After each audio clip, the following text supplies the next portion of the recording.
We begin today the laws of theft.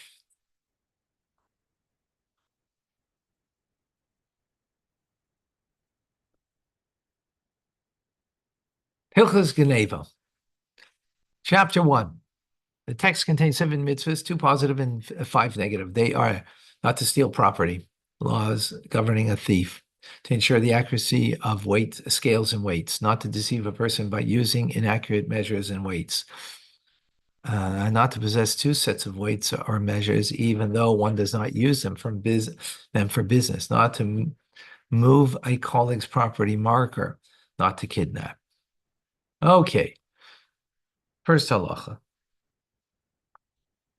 Whenever a person steals property that is worth a pruta, which is about a dime or more, he transgresses a negative commandment that says, do not steal. Where is that, by the way? It's in the 10 Commandments, right? Lashes are not necessary for the violation of this commandment, for one is obligated to give compensation. You only get lashes when there's nothing you could do about the prohibition that you transgressed.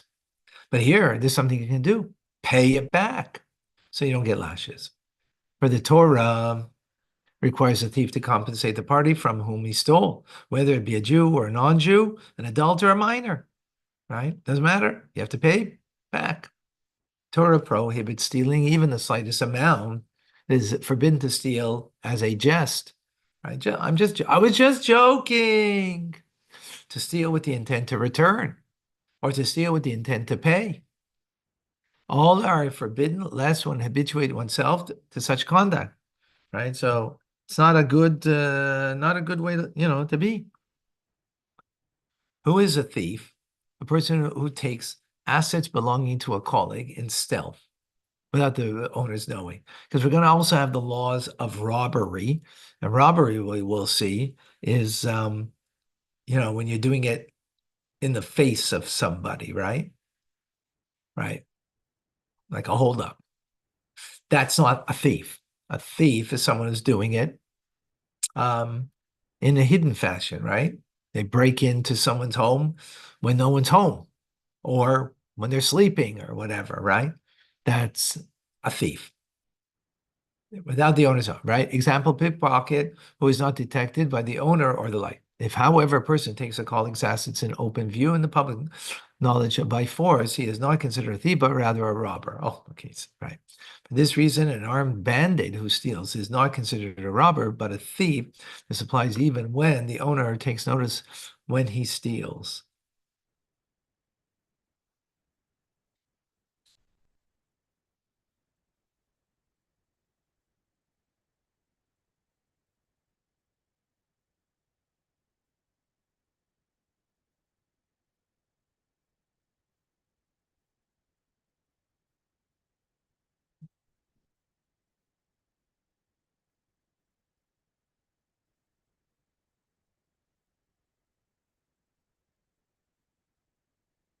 One second.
Okay.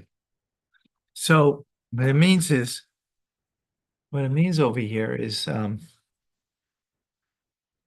armed bandit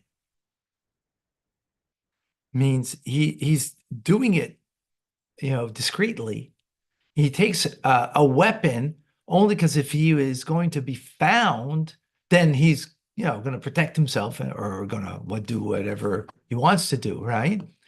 But his intent is that no one should take notice, right? That's why he's considered a thief, right? So even when he does, the owner does take notice, right? Like, you happen to walk into your house and there was a thief there and he's got a knife. Now he approaches you. So does he have a law of a robber or a law of a thief? He has a law of a thief because his intent was to do it discreetly. That's the comment I was wondering because it wasn't very clear from these words here what the meaning was. Okay. When two acceptable witnesses testify that a person stole, he is required to pay twice the amount of the stolen property to its owner. If he stole a dinner, he must pay two. If he stole a donkey, a garment, or a camel, he must pay twice its worth. He thus loses the amount that he's desired that his colleague would lose. That's the law. When two witnesses come, right?